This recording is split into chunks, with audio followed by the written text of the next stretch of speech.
At the point the police became involved in this investigation, how many bodies was in your storage facility? A good 30. All I can sort of think that he has done with the baby's remains is just put them in a bin. There's like urns what you go pick up. You were arrested for preventing a lawful and decent burial of a body, fraud by false representation and fraud by abuse of position. It was disturbing for any officer or staff member that had to go in there. Sonny didn't get no dignity. He was found on the floor in a brown paper bag. Keep moving. Are you sorry? He's sorry for what he did. You need to rot in hell! You're a monster!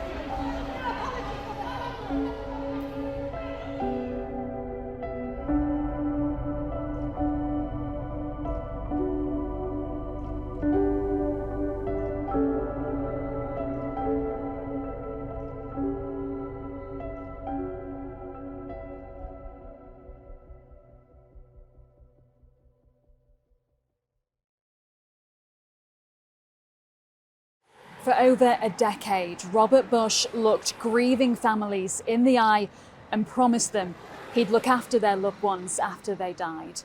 In March 2024, the trust they had put in him was shattered. What began as concerns raised to police quickly became the betrayal of hundreds of people. Bodies left unburied, stockpiled at his funeral home on Hessle Road. Families given ashes that weren't their loved ones. Funeral plans that never existed. Since 2024, we've been investigating what Bush did with the remains of those entrusted in his care. He breached that trust, the court heard, on an almost industrial scale in what has become one of Britain's most disturbing funeral scandals. His actions, almost impossible to comprehend, carried out behind closed doors, are now finally uncovered. The person who was scanning me said we couldn't find a heartbeat and you're going to have to deliver your baby. They brought him to see us and he just looked like a baby, just a lot smaller, but he looked like a baby. Jasmine Beverley is one of the hundreds of bereaved families that entrusted Robert Bush to treat their loved ones with dignity and respect following their death. I wanted Rob to do it. I don't want anybody else, I just want Rob, so will you contact Rob? Because he did my dad's funeral and he was just kind to us. He was the perfect choice. So it was sort of a no-brainer. We wanted Rob to look after Sonny. But unbeknown to them, Bush was hiding a horrific secret. I can best describe the premises as maybe a tale of two halves. So the front end of the property where the public would generally go into was clean, tidy, well organised, but the back end of the property was completely different, very disorganised. There was, when I went there, race cars and bikes within the back of the property, something you wouldn't expect at a funeral director's. There was evidence of human ashes there as well. I mean, but there's like urns what you go pick up. That kind of led into the refrigerated area as well. Strange, isn't it? Very disturbing and a traumatic experience for, I think, anyone that went to the property. 34 bodies were uncovered on racks and on a stretcher, some with hospital identity bracelets on wrists or ankles, personal possessions scattered around them. A 35th body, Jasmine's baby, was also found on the floor. You never expect to come across anything like that. It was disturbing. It was not pleasant at all for any officer or staff member that had to go in there, let alone any family member that hears what had happened there and imagines their loved one inside there. The police came and they told us that they believed that Sonny had been found in Legacy and that the ashes that we received was not Sonny. And it was really difficult to hear that. He was found on the floor in a brown paper bag. To me, that's not dignity. That was a human being. That was my son. That was somebody that I loved. Robert, just stand up and come with us, that's all right, please. Just days after the search of his funeral home, Bush was arrested at Heathrow Airport, taken off a plane as he returned from America. So I'm PC1199. I'm arresting you at the current time on suspicion of preventing the lawful and decent burial of multiple dead bodies and fraud by false representation and fraud by abuse of position. It is suspected that in your role as Director, Legacy, Independent Funeral Directors, that you have failed to bury deceased persons and falsely represented the burials that had taken place and received payment to do so. Therefore, you are arrested for preventing a lawful and decent burial of a body, fraud by false representation and fraud by abuse of position. You don't have to say anything, but may I defence if you don't mention one question, something which will later on in court, anything you do say can be given evidence. Do you understand that? Okay? A really concerning situation unfolding here in Hull. At the point the police became involved in this investigation, just tell me how many people, or how many bodies, sorry, was in your storage facility? Quite a lot. How many is quite a lot, approximately, if you don't know? A good 30. A good 30, okay. How many out of these 30 or so bodies do the client, the family, believe that they've been buried or cremated and they are still actually sat within your storage facility? All of them, but they've been used. All of them but the 5 or maybe 6. So we're talking, what, somewhere in the mid-20s in number at least. And what reason did you have for not cremating them when you should have cremated them? So, with the debts that I had accrued and the level of cash flow problems I was having, it presented an opportunity that I didn't have to maybe do it immediately. If I held on to them for a little bit, I'd backfill another one and to catch up, but I didn't catch up.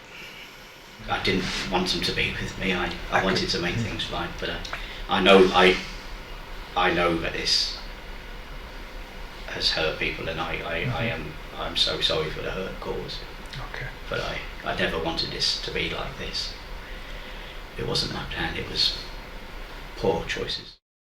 I was told that there was no record of him ever taking the remains to get cremated, so that obviously meant that them ashes were our baby's remains. All I can sort of think that he has done with the baby's remains is just put them in a bin. That it's the only way I can think what he could have done with the baby's remains, because there's nothing to tell me where my baby's remains ended up, and it's torturous really, do you know, to sit and think about where they could be or what he did with them. It's horrible. How could anybody even think about being disrespectful in such a hideous way? She was the best mother that she could be. You stuck together as a family, and my mother, in my opinion, now we've lost her, was the glue of our family. She was loved, very, very loved. Very, yeah. Very. Eventually, after 6 months, we got the urn with the ashes.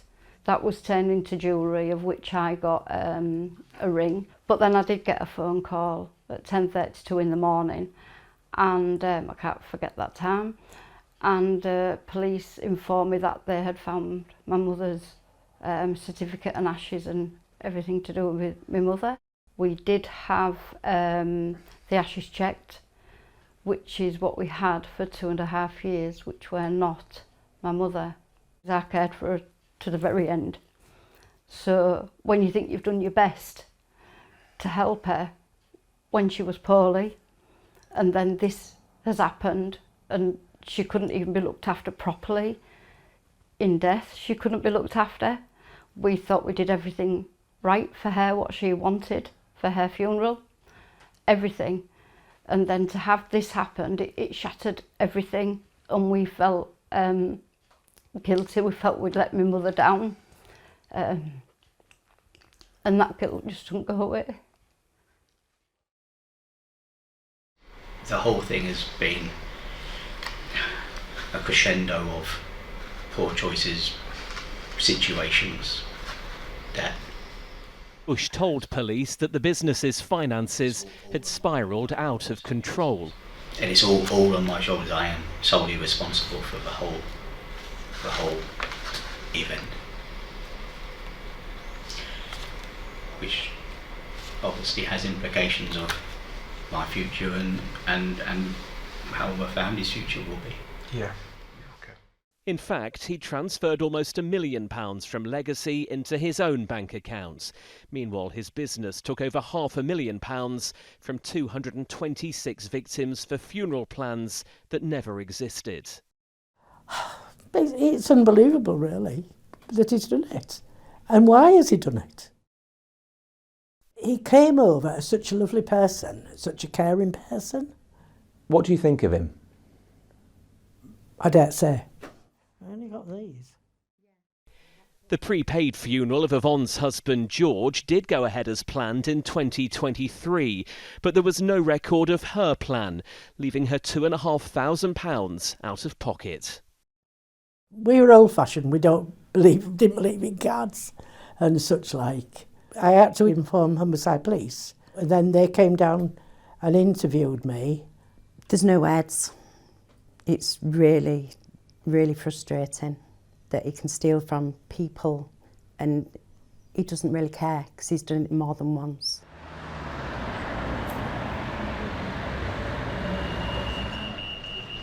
When the scale of Bush's deceit was finally exposed for those who live on Hessle Road in the heart of Hull's historic fishing community, learning of the secrets locked inside this building on their doorstep was surreal. Hessle Road was always full of grief. You know, we lost 6,000 men in 913 ships. And, you know, never a week went by without somebody being lost at sea. So what has happened at Legacy, this is deep-seated. This has really rocked our community. It was absolutely demolishing to actually think that my stepdad was still in there. We'd already had a funeral, we'd got ashes, thinking there was his, and then to be told that no, it's not, that his body was still at the building. It's really hard to put down in words what goes through your mind. He's took the dignity away from the people that was left in there, and that's the stuff that you can't get back. And obviously over the years it's changed from upset to anger, frustration. He's demolished a lot of lives. And how does the city heal from what's happened? Slowly and together. It's going to take a while, but we'll get there.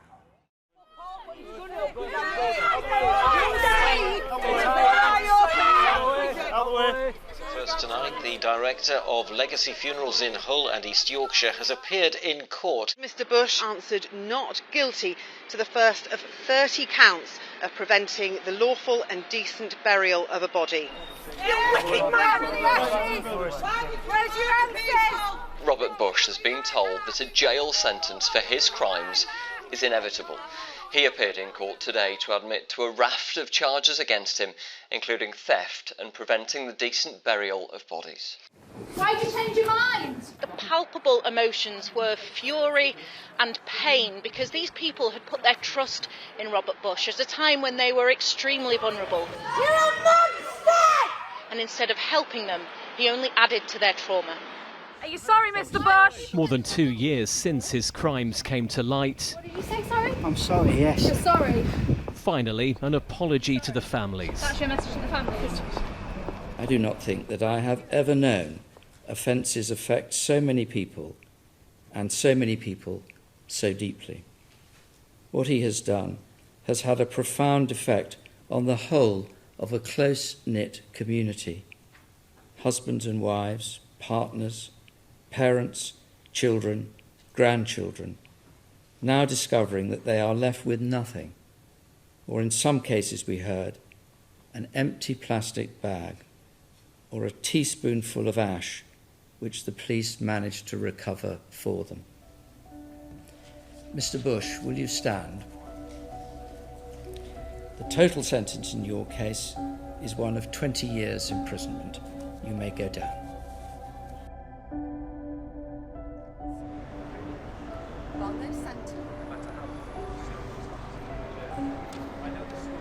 $20. I think he should have got 20 years for every one of them he left in that place. Every one of them. But he was my dad. And I loved my dad. And I wanted to do what I thought was right for my dad. And he took it away from us all. When you're ready, if you could read out your victim impact statement for us. My son, Sonny, was born sleeping, but he was loved long before he entered this world, and he will be loved for the rest of my life. The reality I now live with is that my baby boy, Sonny, has spent more time in your possession than he has ever with his own family.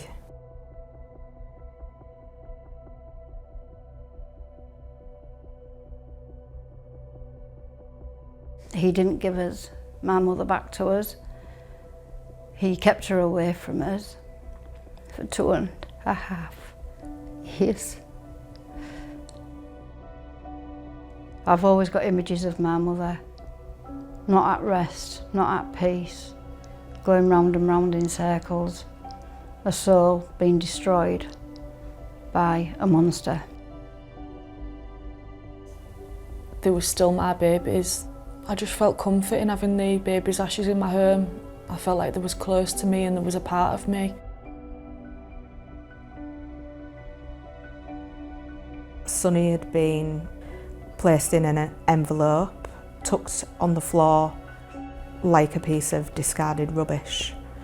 And I can only assume that's what Robert Bush thought of my son.